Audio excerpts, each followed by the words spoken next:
14 बच्चों की जान चली गई।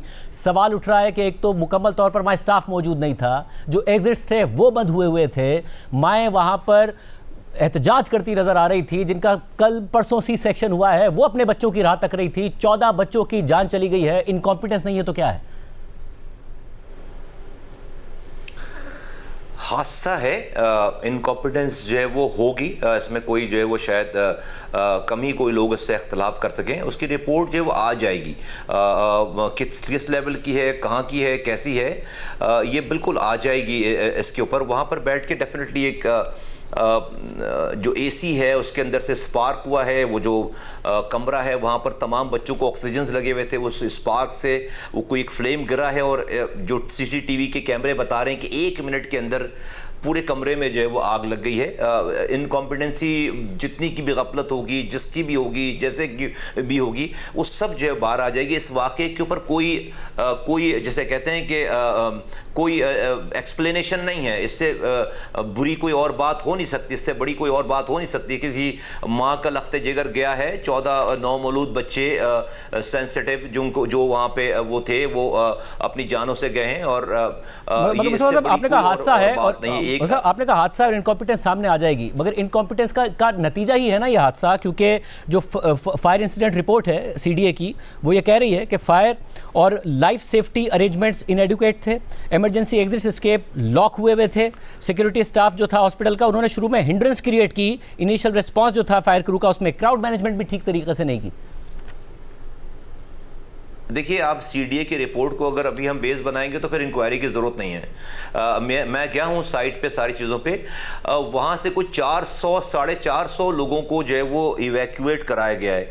जिस गेट के बंद होने की बात कर रहे हैं वहाँ पर उसको पहले वो आने जाने के लिए 4-5 साल पहले वो रास्ता खुला हुआ था।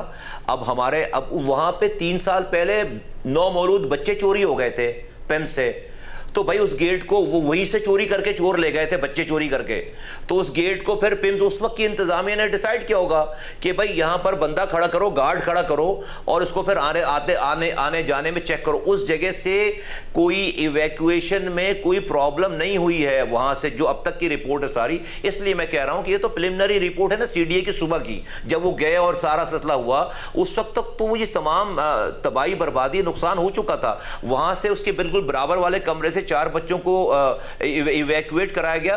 फिर वो माएँ जिन्होंने डिलीवरीज की थी, और वो पूरा वार्ड है, पूरा कॉरिडोर है, 10 कमरे हैं, तो वहां से सैकड़ों लोगों को, मरीजों को उसके बिल्कुल दीवार लगी हुई उसी कमरों के साथ उनको इवैक्यूएट कराया गया है वहां पे। तो वो इस कमरे से तो 1 मिनट के अंदर, वो कहते हैं कि आग ने, वीडियो से बताते हैं कि 1 मिनट 6:38 पे फ्लेम आया है और 6:39 पे पूरे कमरे में जो है वो आग, उसकी ऑक्सीजन की वजह से। ये मैं प्रिलिमिनरी बात बता रहा हूं, लेकिन जो इसके ऊपर फैक्ट्स हैं, उसके ऊपर वज़ीर आज़म ने एक बहुत हाई पावर्ड एक कमेटी जो है बना दी है, और वो सब लोग जो है वो बिल्कुल आज़ाद हैं। और हम सब लोगों ने खुद को जो है वो, मैंने आने के बाद ये कहा है सबके सामने कि भाई एहतसाब जो है वो मुझसे शुरू किया जाए, मैं खुद को पेश करता हूं, मुझे कोई बोल नहीं रहा ये काम करने के लिए।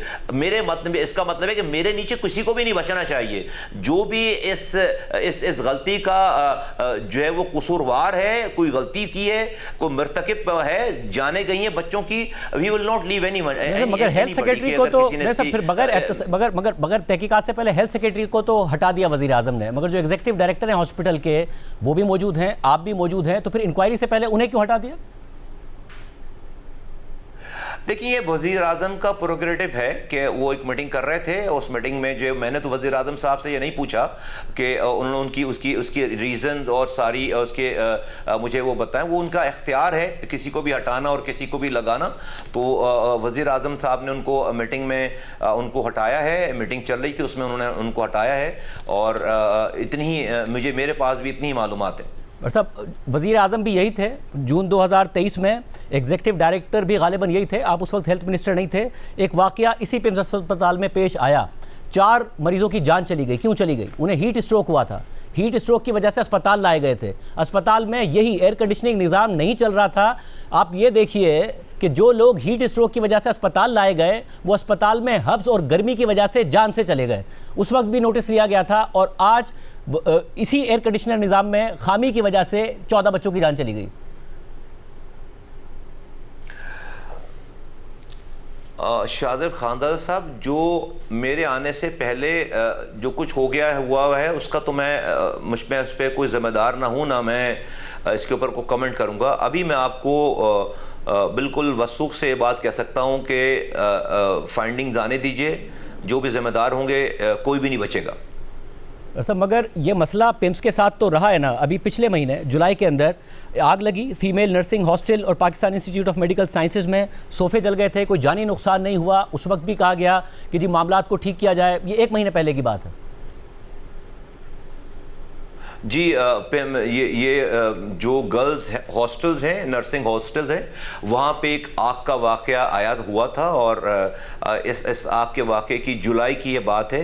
उसमें छोटा सा कोई सोफ़ा किसी चीज़ से जो है वो कोई ऐसी वहाँ पे कोई चीज़ हुई थी जिससे वो सोफ़ा वहाँ पे जला था। उसकी पूरी रिपोर्ट बनी है और वहाँ पे जो भी एहतियाती तदाबीर की जानी जायज़ थी वो फिर उन्होंने जो एडमिनिस्ट्रेशन ने मुझे बताया भी, दिखाया भी। मैंने जब इसको पूछा सारा तो वो तो उन्होंने वहाँ पे उसके ऊपर ये कार्रवाई की थी और वो इतना बड़ा कोई वाक़या, कोई ऐसी छोटी सी एक कोई चीज़ थी जहाँ पे ये हुआ है सारा। बट आई एम नॉट, ये तो वो बड़ा भी हो सकता था ना। उस वक्त तो सोफे जले, जान नहीं गई, मगर आज भी 2 चिंगारी ही गिरी थी और उसके बाद पूरा का पूरा सब कुछ जल गया, 14 बच्चों की जान चली गई।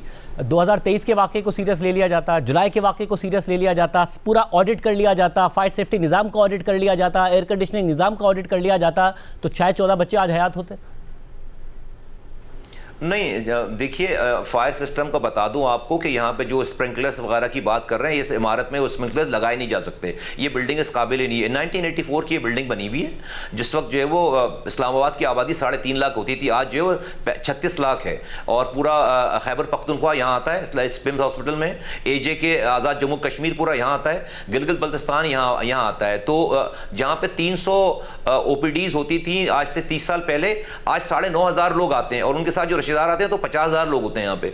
तो वो एक इसकी जो है मुसलसल इसको इतने बड़े फैलाव पे एक ही अस्पताल है, ये ग्राउंड रियलिटीज है। मैं आपको इसकी कोई एक्सक्यूज के तौर पर नहीं बता रहा, क्योंकि आप जिक्र कर रहे हैं तो मैं फैक्ट्स बता रहा हूं कि फैक्ट्स जो है अगर आप इन लोगों को भी पूछेंगे कि जो जिस डॉक्टर को 30 मरीज देखने हैं रोजाना, वो 350 मरीज देखता है एक दिन में, तो डेफिनेटली क्यूज हैं, लोग ज्यादा हैं, मरीज के साथ लोग आते हैं, तो वो तो पूरा दिन में एक शहर बना हुआ होता है सारा। और यकीनन इस यहाँ पर सिलेंडर्स मौजूद थे, फायर एक्सटिंग्विशर सिलेंडर्स मौजूद थे, स्प्रिंकलर्स नहीं लगे हुए। और स्प्रिंकलर्स बता दे जाता है टेक्निकल वजूहात की बिना पर इस बिल्डिंग में लग नहीं सकती, ये बिल्डिंग इस काबिल नहीं है कि इसमें स्प्रिंकलर्स लगे। वो उसमें से 36 में से 22 सिलेंडर्स जो है वो इस्तेमाल हुए। और मैंने उस जगह आने के बाद, मैं कराची था सुबह, आज 12 रबीउल अव्वल है, तो मैं कल रात यस्टरडे मैं चला गया था कराची, क्योंकि वहां पर एक्टिविटीज होती हैं 12 रबीउल अव्वल की। लेकिन सुबह यह सानिया हुआ तो मैं फिर जो है पहली फ्लाइट से मैं वापस आया हूं